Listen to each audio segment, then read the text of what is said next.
สบายดีสบายดีพี่น้องมาพบพ่อกับส่องบ่าวสมบูรณ์ชาแนลเด้อพี่น้องเด้อมื้อนี้บ่าวสมบูรณ์ก็สิไปส่งเครื่องคือเก่าพี่น้องเอ้ยตอนนี้กำลังอยู่ในรถเนาะกำลังสิเดินทางไปพี่น้องเอ้ยตอนนี้บ่าวสมบูรณ์ก็กะเกียมเครื่องรถ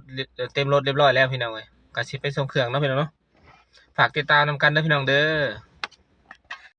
ตอนนี้บ่าวสมบูรณ์ก็มาตลาด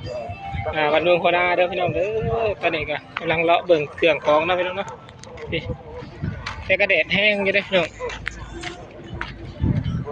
แดดแห้งแดดร้อนลายพี่น้อง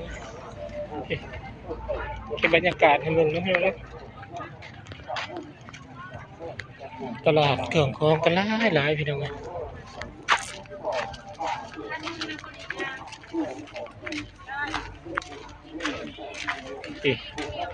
ตลาดบนมุมหัวนาพี่น้องเครื่องของหลายเลยนี่ก็เป็นตลาดบนหัวนานะพี่น้องนะจะกินหลายได้พี่น้องจะกินหลายพี่น้องเราหาว่าจะวันที่จะไปเอาอันนี้ก็เป็นตลาดสดเนาะบนหัวนาอย่างหนูก็มีเลยหนูก็มีเนี่ยพี่เพิ่งผมแจกเราเด้อ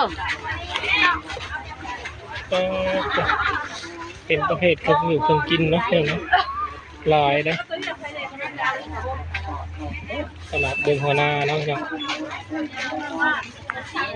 นี่ก็เป็นบรรยากาศยามแรงๆบ่ายๆพี่น้องเลย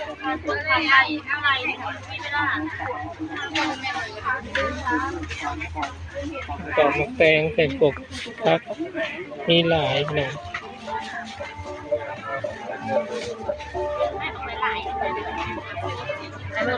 เป็นประเภทครับถั่วเนาะก็เนี่ยสีเป็นยังกับมีลายปลา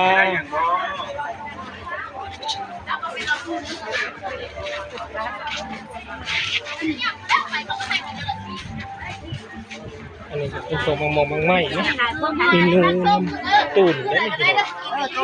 ตัวตูนขนม80 อันเนาะ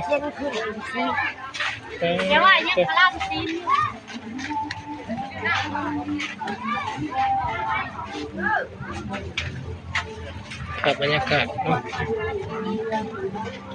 นี่ก็เป็นพวกข้างในพี่น้อง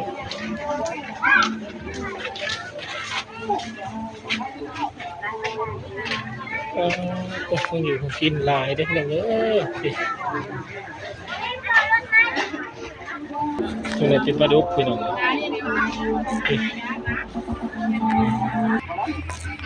ตอนนี้กำลังเดินทางสิกลับแล้วพี่น้องซื้อได้จามได้ยังพี่น้องพี่สมบูรณ์กลับมาอยู่ตลาดเมืองหัวนาเด้อพี่น้องสมบูรณ์มาล้อตลาดพี่น้องเลยตอนนี้ก็เก็บบรรยากาศให้พ่อแม่พี่น้องเบิ่งพี่น้องตอนนี้ก็กำลังสิเดินทางเมื่อทางซีโน่นะพี่น้องเนาะอย่าลืมนะพี่น้องเด้อกดไลค์กดแชร์กดติดตามพี่น้องบาสมบูรณ์นะพี่น้องเนาะเพราะว่าบาสมบูรณ์ก็